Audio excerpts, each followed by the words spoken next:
Muy buenas tardes, mis estimados estudiantes de generación de potencia. Sean todos bienvenidos y bienvenidas a este tercer módulo.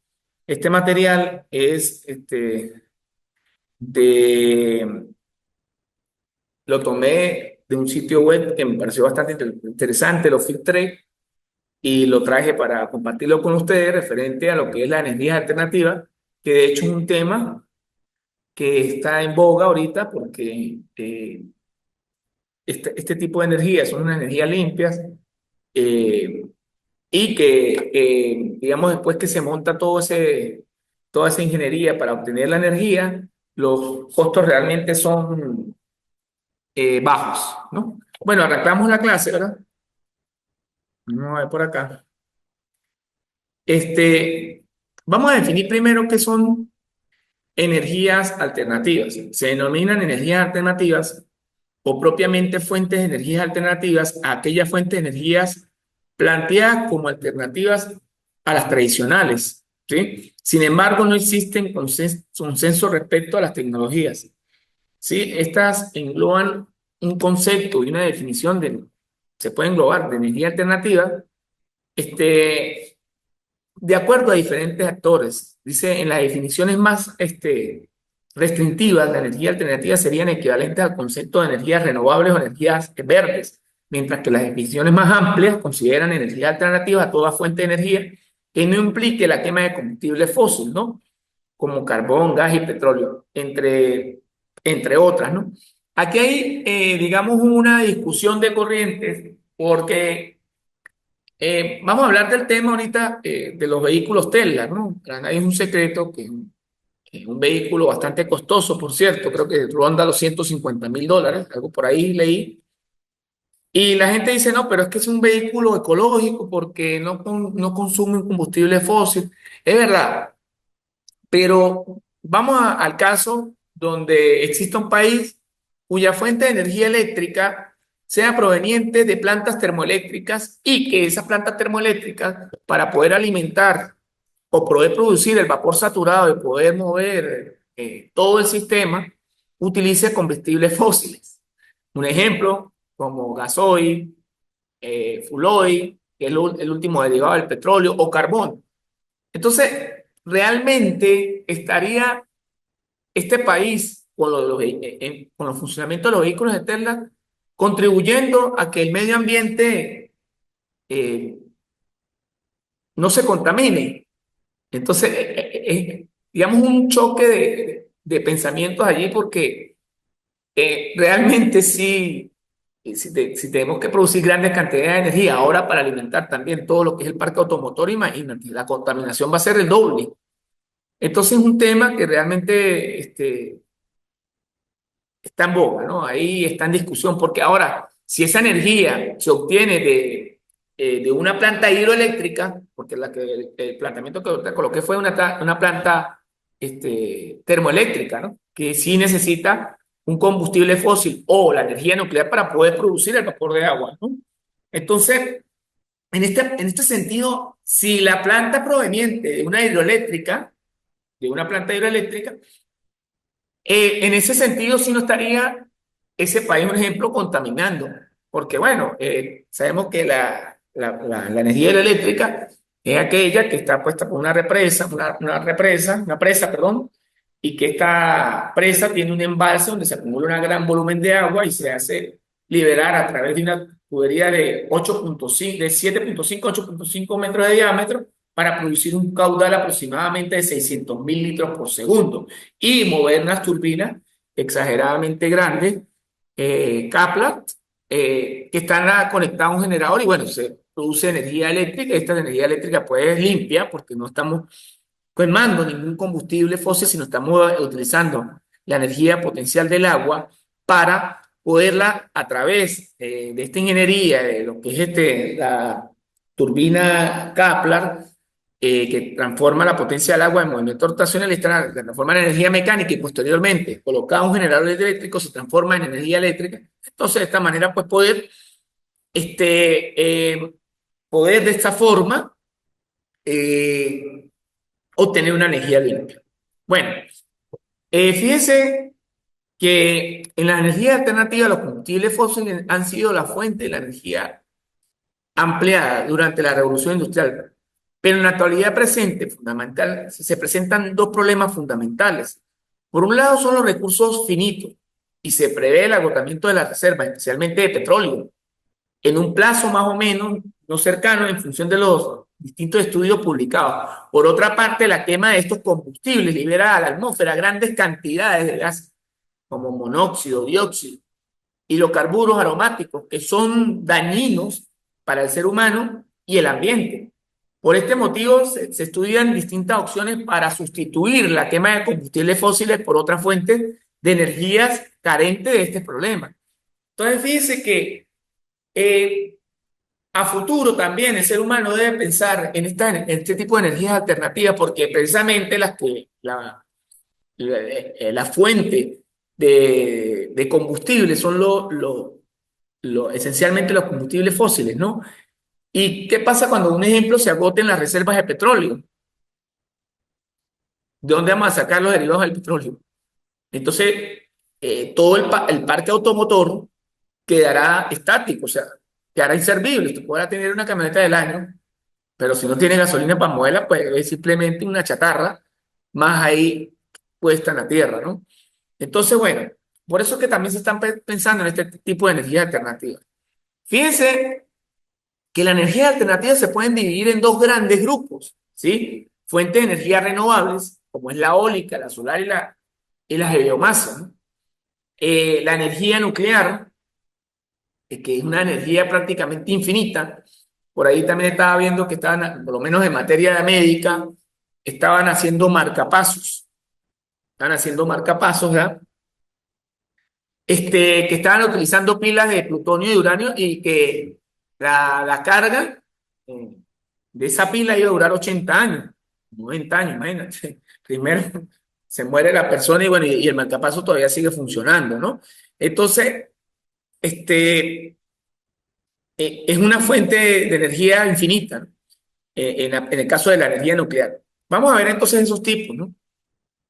Fíjense que la eólica, a la otra me preguntaba, Pedro, ¿usted qué opina desde su punto de vista como ingeniero de la energía eólica? Yo le decía, mira, la energía eólica es gratuita cuando ya se monta todo el sistema, ¿sí? O sea, se monta el generador, se monta la torre, pero el problema es los recursos que hay que invertir, y no solamente en el montaje, sino en el mantenimiento posterior de estos generadores eólicos. La inversión es bastante, bastante costosa. Entonces, digamos que tampoco es una energía este, barata. La de biomasa también se necesitan combustibles fósiles para poder calentar. De estas que están aquí, están la energía solar, que sí me parece que el montaje inicial basta y sobra para mantenerse después, porque una energía limpia, una energía gratuita y que el mantenimiento tampoco es muy elevado. Claro, hay un problema, que esta energía, a diferencia de la eólica, no se puede obtener en grandes cantidades. Las celdas combustibles, eh, algunos están experimentando incluso con los iones de agua, etcétera, este, está en estudio, ¿no? Y la energía nuclear. Entonces, los recursos, vamos a ver qué son recursos inagotables. Son los que el hombre utiliza en baja proporción con respecto a la cantidad disponible de la naturaleza. Los recursos inagotables se encuentran en cantidades abundantes y se recuperan o regeneran por sí mismos, dado que cumplen los ciclos bioquímicos de la materia. El agua y el aire son ejemplos de recursos inagotables. Además de esto, son recursos que se pueden aprovechar de manera fácil y sencilla, ¿no? Entonces son recursos que el agua, por lo menos, bueno, si no es que el ser humano acaba también con el agua, porque lamentablemente aquí el ser humano por la búsqueda, en su búsqueda desesperante de tecnología y progreso, ha acabado con el medio ambiente también. Entonces, bueno, fíjate que el agua y el aire pues son recursos renovables y que son prácticamente infinitos, y que son inagotables, ¿no? Ahora sí vamos a entrar a analizar cada uno de los tipos de energía. Por lo menos aquí tenemos la energía eólica, es la energía obtenida del viento, es decir, la energía cinética generada por efecto de las corrientes de aire y que se transmuta en otras formas útiles para las actividades humanas. En la actualidad, la energía eólica se utiliza principalmente para producir energía eléctrica mediante aerogeneradores, ¿no? Entonces, fíjense una cosa allí, que esta energía, digamos, como potencia para hacer generar esos aerogeneradores es el viento. Generalmente, estas torres, como se puede apreciar ahí en la imagen, las colocan cerca del mar. Y ustedes se estarán preguntando por qué. Porque allí las corrientes de aire son o corren a una gran velocidad, ¿no? Porque no tendrá sentido colocar por lo menos un generador eólico aquí en el Táchira, un ejemplo, donde estamos rodeados de montañas y sabemos que las corrientes de aire pues no corren como a nivel del mar. Entonces sería una inversión en vano. Y eso también es el otro problema que tiene la energía eólica, porque hay que colocarse cerca del mar donde las corrientes de aire alcanzan grandes velocidades, lo suficiente para poder mover el generador, el aerogenerador, el aerogenerador, y que produzca la suficiente RPM para poder aportar realmente una energía. O sea, a través de esa RPM poder transformarla en energía eléctrica a través de un generador.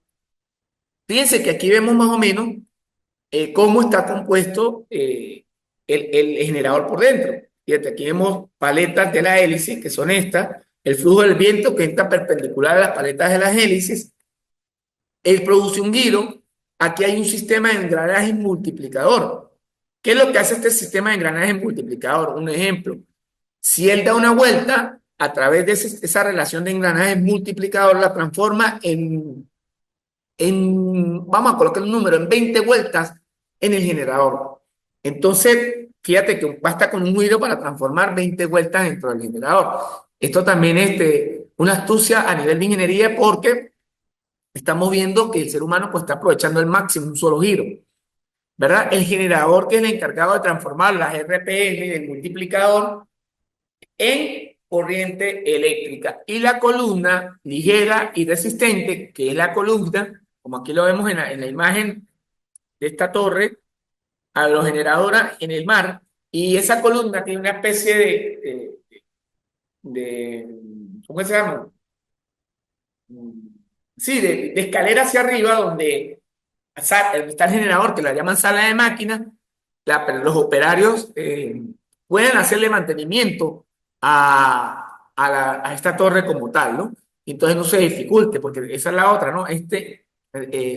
Estas torres requieren de mucho mantenimiento. Está el anclaje, ¿sí? El anclaje, como se ve aquí, que es el apoyo fijo, ¿sí? Y está esta línea que se ve punteada, que es la red eléctrica que está conectada al generador. Esa red eléctrica generalmente es enviada a un transformador y es enviada a través de líneas de transmisión como corriente alterna, para posteriormente ser transformada a 110 o 220 voltios y cumpla el requerimiento de una determinada comunidad que no tenga acceso a la electricidad. Bueno, aquí vemos un poquito más y vamos a explicar qué es lo que tiene en este caso o cómo funciona. Aquí vemos el multiplicador, que ya lo había hecho, transmisión que aumenta la velocidad de giro en el eje, ¿verdad? El acoplamiento o eje de baja, ese acoplamiento es como un dispositivo de seguridad para evitar que, si hay un tranconazo, bien sea en la hélice o bien sea en el multiplicador, no se vaya a averiar todo el sistema, y ¿qué es lo que hace ese acople? Se revienta y evita que se dañe todo el sistema, ¿verdad? Las palas del rotor generalmente construidas en fibra de vidrio, ¿ok? Dice, el eje motriz de alta velocidad hace girar el rotor del generador. El generador, por supuesto, aquí nos señalan los conductores que llevan la electricidad producida a la estación y soporte de la torre. Aquí vemos más o menos bueno, lo que le venía diciendo, cómo hay más o menos un esquema y un ejemplo, un tipo de maqueta donde se genera, aquí hay un controlador también, y este controlador es enviado a una central, ¿ok? Bueno, aquí vemos que a fines del 2011, ¿no? Ya, que se me ocurre aquí.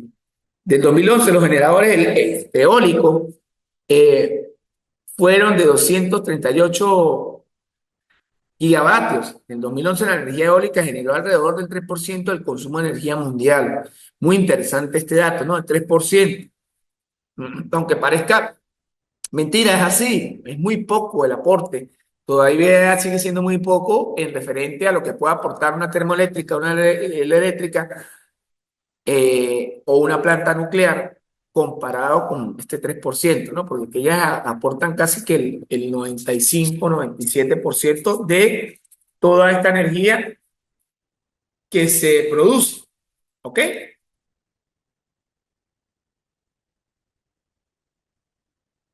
Entonces, en este sentido, ¿verdad? En este sentido, nosotros vamos a continuar.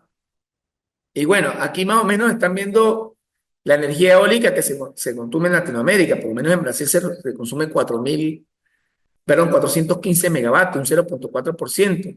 En Honduras se consumen 102 megavatios, 7,5%. En México, 85 megavatios, un 0,17% de su red o su anillo nacional. En Costa Rica, 70 megavatios, un 2,8%. En Nicaragua, un 40 megavatios, un 0,1%. En Uruguay, 38 megavatios, un 1,4%. República Dominicana, 33 megavatios. En Chile, 20 megavatios, o 0,2%. En Colombia, fíjese que hay un consumo de 20 megavatios, un 0,1.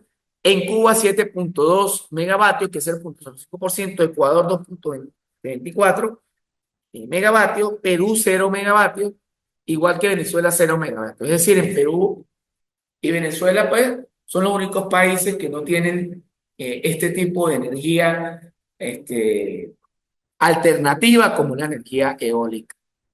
Ahora vamos a hablar del otro tipo de energía, que es la energía solar, ¿sí? La energía solar es la energía obtenida a partir del aprovechamiento de la radiación electromagnética procedente del Sol. La radiación solar que alcanza la Tierra ha sido aprovechada por el ser humano desde la antigüedad, mediante diferentes tecnologías que han ido evolucionando con el tiempo de su concepción. Fíjense que le venía diciendo que este tipo de energía, pues sí es realmente una energía que cuando se hace la inversión inicial se puede aprovechar bastante durante mucho tiempo y con bajo mantenimiento, ¿no? En Alemania estaba viendo yo un programa televisivo hace como un año, que creo que fue en Discovery Channel, no lo recuerdo, que estaban construyendo las casas y el techo eran puros paneles solares. Me llamó la atención bastante porque esa energía solar los alemanes la utilizan generalmente en la noche para prender un ejemplo, alimentar la computadora, los bombillos, digamos los aparatos de bajo consumo. Y en las casas que tiene el sistema ha dado, decían allí en el programa, que ha dado excelentes resultados porque, digamos, en consumo, en traducido en dinero, pues ha mermado bastante lo que es el pago del recibo por el consumo de electricidad. Dice, la Tierra recibe, un ejemplo, fíjese este dato importante, la Tierra recibe 174.000 petavatios, es decir, imagínense lo siguiente, 10 a la 15 vatios de radiación, imagínate, 10 a las 15 vatios de radiación solar entrantes desde la capa más alta de la atmósfera, aproximadamente el 30% es reflejada de vuelta al espacio, mientras que el resto es absorbida por las nubes, los océanos y las masas terrestres. El espectro electromagnético de la luz solar en la superficie terrestre está ocupado principalmente por luz visible y rasgos de infrarrojo, con una pequeña parte de radiación ultravioleta. ¿Ok? Entonces, fíjense que esta fuente de energía alternativa es una fuente bastante buena, que solamente requiere una inversión inicial, como ya lo dije, y que el mantenimiento realmente pues, no es muy costoso. Bueno, aquí vemos más o menos lo que expliqué ahorita, de acuerdo a los porcentajes, que ella irradia el 30% de nuevo que lo vuelve al espacio y el otro 70% es absorbido por nuestra Tierra. Dice, se estima que la energía total que absorbe la atmósfera, los océanos y los continentes puedan ser de 3.850.000 exajoules, o sea, 10 a la 18 joules. Recuerde que la energía se mide en joules. Esto fue un estudio que se hizo en el año 2002. Esta energía en un segundo equivale al consumo global mundial de energía durante un año. Imagínate. La fotosíntesis captura aproximadamente 3.000 exajoule, exajoule por año, 3.000 apenas, de la biomasa, lo que representa solo el 0,08% de la energía recibida por la Tierra. La cantidad de energía solar recibida anual es tan vasta que equivale aproximadamente al doble de toda la energía producida jamás por otras fuentes de energía no renovables como lo son el petróleo, el carbón, el uranio y el gas natural. Aquí, como podemos observar, vemos cómo funciona, cómo hace esa transformación una célula fotovoltaica para aprovechar la energía solar. Dice, la energía solar fotovoltaica consiste, ¿verdad?, en la obtención de electricidad directamente a partir de la radiación solar mediante un dispositivo semiconductor denominado celda fotovoltaica o una descomposición de metales sobre un sustrato llamado celdas solar de la película fina. Entonces aquí vemos más o menos, indicado en el dibujo, que tenemos la radiación solar. Aquí vemos la capa protectora y aquí vemos un cristal. ¿Qué es lo que hace? Que cuando hay una interacción entre protones y electrones, hay una diferencia de potencial, y es allí donde a través de esa interacción con los cristales, una vez que se emite la energía solar en el cristal, hay un material semiconductor que hace una especie de alternatividad para que se produzca pues, la corriente, y pues esa corriente sea entregada este, a un acumulador. ¿Ok? Aquí vemos más o menos el sistema. Bueno, lo que yo le dije en la casa alemana, aquí lo vemos en el dibujo, que esos paneles los colocan en los techos precisamente para absorber toda esa radiación solar. Dice, los rendimientos típicos de una celda fotovoltaica de silicio policristalino oscilan entre el 14 al 20%. Para las células de silicio monocristalino, los valores oscilan entre el 12 al 21%. Los más altos se consiguen con los colectores solares térmicos en baja temperatura, que pueden alcanzar un 70% de rendimiento en la transferencia de energía solar y térmica. Aquí vemos un panel fotovoltaico, un regulador. Lo que yo le digo, ese panel entrega esa energía ya transformada en energía eléctrica a un regulador, y ese regulador lo entrega una batería. Luego, fíjense que hago un aclaratorio importante. Esa energía que está entregando las celdas solares son corriente DC, corriente continua. Esa corriente continua dentro del regulador, ese regulador le da un valor numeral estándar para que no pase ni más ni menos de esa diferencia de potencial. Va a una batería y de esa batería va a un inversor. ¿Qué es lo que hace el inversor? Transformar la corriente continua en corriente alterna. Porque recuerde que la mayoría de todos los aparatos que vamos a aprender dentro de nuestros hogares funcionan con corriente alterna, no con corriente directa. Y precisamente esta energía alterna, como es la energía solar, lo que produce es corriente directa. Por eso es necesario ese aparatico, que es el inversor, que es lo que hace es transformar la corriente directa en corriente alterna para entonces así poderla utilizar en los diferentes aparatos que utilizamos en nuestros hogares o oficinas o empresas, etcétera. Aquí vemos algunas innovaciones eh, que se están haciendo a nivel de energías alternativas. Fíjense que aquí vemos un vehículo del lado izquierdo que funciona completamente con energía solar. Vemos incluso eh, una especie de aeronave, que funciona también con energía solar. Y vemos una moto, un prototipo de una moto. Y esto se está llevando a cabo realmente. Sí, se está llevando a cabo. Ese que parece como un platillo volador, en realidad no es un platillo volador, sino es un vehículo que funciona netamente con energía solar. Bueno, aquí vemos otros ejemplos. No, perdón, este ejemplo no. Este ejemplo ya es la energía solar térmica, porque está la energía solar que se obtiene a través de celdas fotovoltaicas y está la energía solar térmica, ¿no?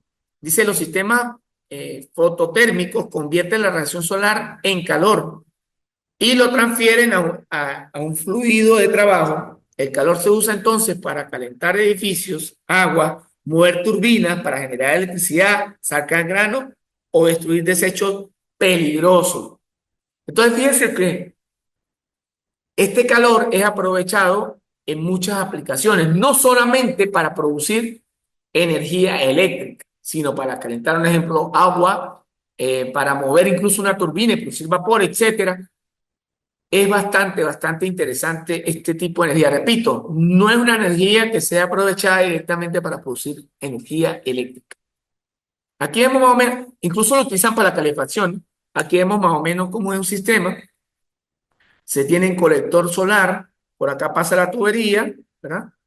Tiene colector solar, calienta la tubería, entra el agua, y aquí se obtiene agua caliente. Aquí entra el agua fría. Fíjense, vamos a ver este sistema, ¿sí? Este sistema, aquí entra el agua fría, pasa por una bomba, esta bomba lo impulsa hacia lo que es el colector solar, ahí donde inciden los rayos solares, ahí pasa como por una especie de serpentín, lo calienta, sale por acá caliente, ¿verdad?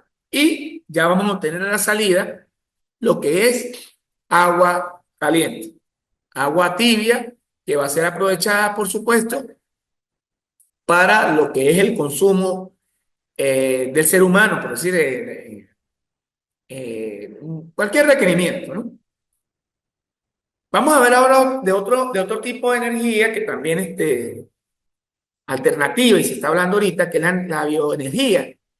La bioenergía o energía de biomasa es un tipo de energía renovable procedente del aprovechamiento de la materia orgánica e industrial formada en algún proceso biológico o mecánico, generalmente de las sustancias que constituyen los seres vivos, plantas, ser humano, animal, entre otros, ¿sí?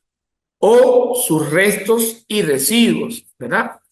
El aprovechamiento de la energía de la biomasa se hace directamente, por ejemplo, por combustión o por transformación, entre otras sustancias que pueden ser aprovechadas más tarde como combustible o alimentadores, ¿no? Este tipo de energía, pues, digamos que llega a la Tierra procedente del Sol, es absorbida por las plantas a través de la fotosíntesis y convertida en materia orgánica con un mayor contenido energético que las sustancias minerales.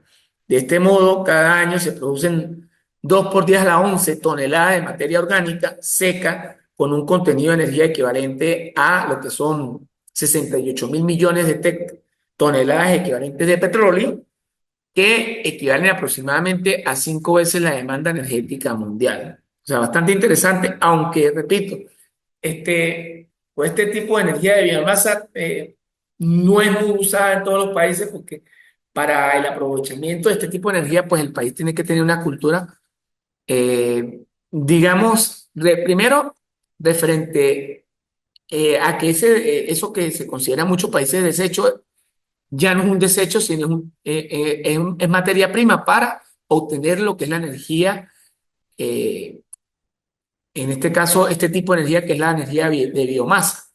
Entonces es un tema bastante complejo porque muy pocos los países que están ahorita manejando este tipo de energía. Bueno, el uso mundial, fíjate, es muy bajito. Aquí tenemos la comparación con otro uso de energía, por lo menos producción mundial de energía de biomasa, ¿no? Uso mundial, Estados Unidos, mire, producción mundial de biomasa. Comparado a Estados Unidos, está abajo. El uso de energía, de este tipo de energía es muy bajo comparado con la cantidad de materia prima que se da para producir ese tipo de energía. O sea que el aprovechamiento real es muy poquito. No se ha aprovechado, no se ha explotado ese tipo de energía. Aquí vamos a ver los procesos de transformación de la biomasa. Dice la energía contenida en la biomasa seca es más fácil de aprovechar mediante procesos termoquímicos como la combustión, la pirólisis o la gasificación. El rendimiento energético obtenido suele ser alto. En la tabla adjunta se indican los productos que se obtienen del aprovechamiento, entre los que destacan el calor para calefactores, calderas, etcétera, la electricidad obtenida haciendo pasar por el vapor o gran presión por una turbina unida a un generador eléctrico. Fíjese, para obtener electricidad, ¿qué es lo que se hace? Se hace obtener vapor a gran presión por una turbina unida a un generador. Es prácticamente montar una planta termoeléctrica, pero utilizando como combustible la biomasa. Es decir, un ejemplo, nosotros tenemos un poco de pasto seco, entonces en vez de utilizar carbón o utilizar carbón, perdón, o utilizar otro combustible fósil como el fuel, el petróleo o el gasoil, vamos a utilizar precisamente esa paja seca para calentar y producir lo que es este, ese calor suficiente para producir el vapor. Bueno, aquí vemos más o menos una planta, ¿no? El maíz pasa por la molina, la trituración, lo que queda del sorbo. Incluso aquí hay fíjese, hay un ejemplo. Vamos a ver del maíz, la molienda, la trituración. Luego de la trituración pasa a la fermentación, pasa por la levadura, la destilación. De esa destilación se obtiene el etanol. Fíjense que la que hablamos ahorita, por decir de la paja, es cuando se obtiene a lo último matas secas, etcétera, y eso se puede utilizar para, por ejemplo, como combustible para una termoeléctrica. Pero vamos a ver propiamente cuando se obtiene, por decir, la bioenergía del maíz. Entonces aquí vemos el proceso. Primero se muele, luego pasa por un proceso de trituración, luego de ahí pasa a la fermentación. Cuando él comienza a fermentar, él produce en una estación levadura, esa levadura se destila y produce el etanol. Y luego aquí vemos la hidrólisis de la estigmática y esa pues produce lo que es un tratamiento posterior para producir vapor. Y el guiñapo que queda, o sea, digamos, el resto también se puede utilizar posteriormente para producir energía, en este caso producir fuego y poder calentar una caldera. O sea que es bastante aprovechable, no se le pierde nada. Aquí vemos el ciclo del bioetanol, otro ciclo de biomasa, un ejemplo. Comenzamos con, con la fermentación, un ejemplo de la uva, en un barril, luego se pasa, se hace una destilación, se convierte en alcohol, se pasa por una serie de filtros hasta que se obtiene un biodiesel. o un bioetanol, perdón, no es diésel, perdón, un bioetanol, y ese bioetanol puede alimentar fácilmente el motor de combustión de un carro. Aquí vemos centrales de generación, eh, de cogeneración mediante biomasa, un ejemplo completo.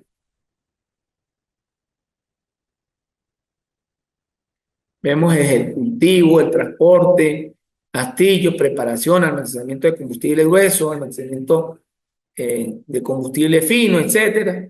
¿Sí? Perdón, caldera, economizador, cenicero, todas las partes de una central de cogeneración mediante biomasa. Bastante interesante esta ilustración con todas sus partes. Y aquí vemos, bueno, aplicado, digamos, a una vivienda, ¿no? Hay un intercambiador un intercambiador, hay una caldera, un transporte de tornillos sin fin, una entrada de silo Pellest y el 5 Pelex. ¿Vio? Eso es para un uso residencial. Bueno, la energía hidráulica, que ya la conocemos, es otra energía alternativa libre. Fíjense que la energía hidráulica es una energía alternativa. ¿Y por qué? Porque dice, profesor, pero ¿por qué si eso usted lo aplicó en el módulo uno? Pero entra aquí también porque es una energía natural no contaminante. Y dice, se denomina energía hidráulica, hídrica o hidroenergía, aquella que se obtiene del aprovechamiento de la energía cinética y potencial de la corriente de agua. Salto de agua o marea es un tipo de energía verde cuando su impacto ambiental es el mínimo y se usa la fuerza hídrica sin represarla. En caso contrario, es considerada solo una forma de energía renovable. ¿Ok? Aquí vemos, esto ya es tema del primero, pero aparece como, ya esto ya lo expliqué en la unidad uno. ¿Ok? Aquí hay unas, fíjese, aquí hay unas, eh, fíjese, vamos a hacer una aclaratoria, ¿no? La energía hidráulica,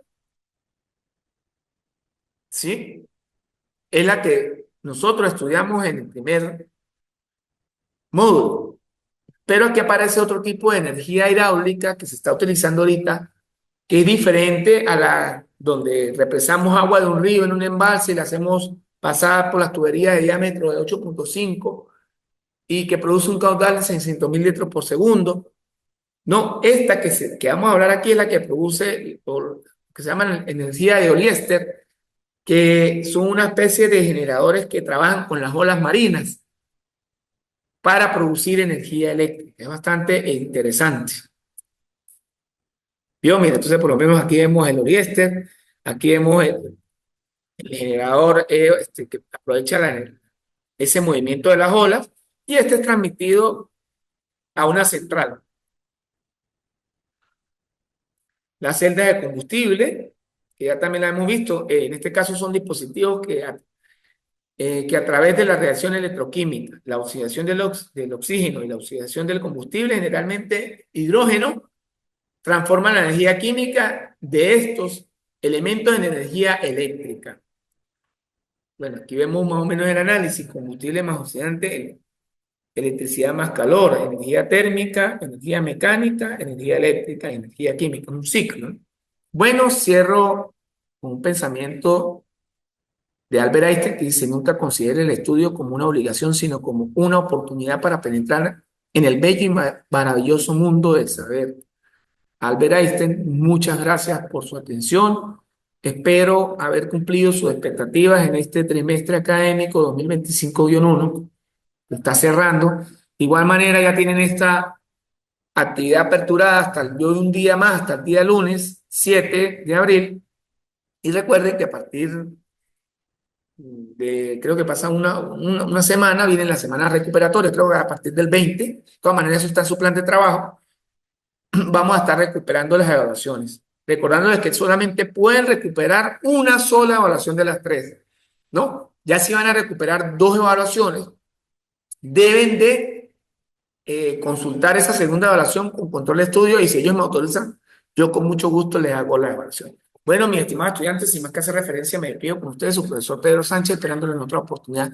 Muchas gracias. Quedo atento con la entrega de la tercera evaluación y cualquier duda me pueden escribir a la plataforma o a mi WhatsApp, pero no sin antes reflejarlo en la plataforma. Muchas gracias.